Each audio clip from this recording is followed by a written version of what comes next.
আসসালামু আলাইকুম। Thomas Alva এডিসনের কথা তো আমরা সবাই শুনেছি। আজকে তারই একটা গল্প শুনব। গল্পের নাম ভুল থেকে শেখা।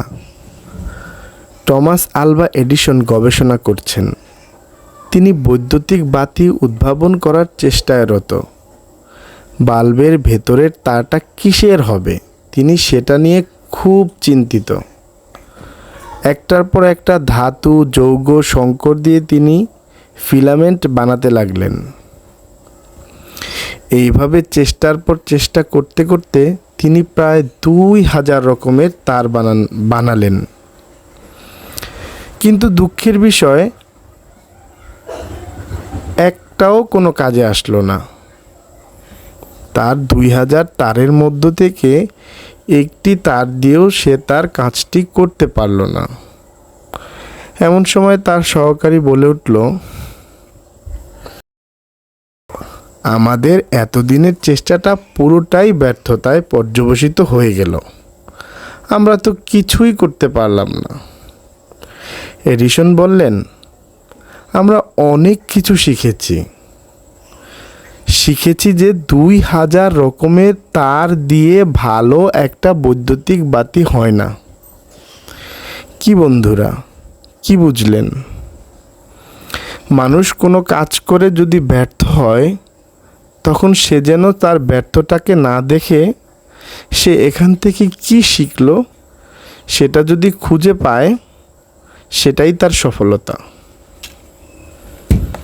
সফল ব্যক্তিরা কখনো হতাশ হয় না।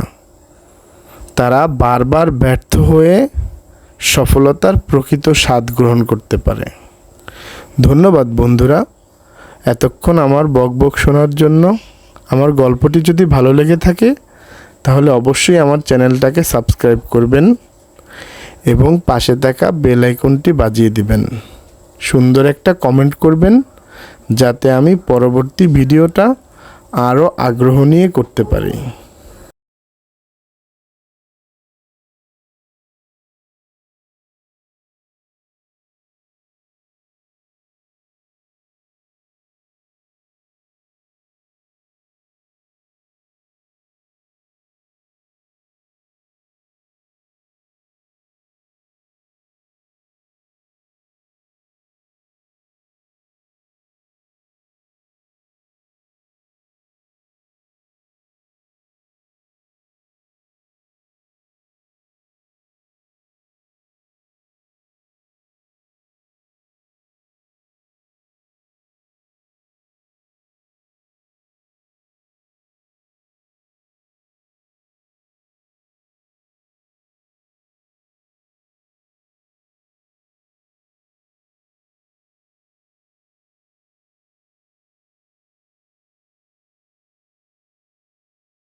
দয়া করে চ্যানেলটাকে সাবস্ক্রাইব করবেন এবং বেল আইকন বাজিয়ে দিবেন।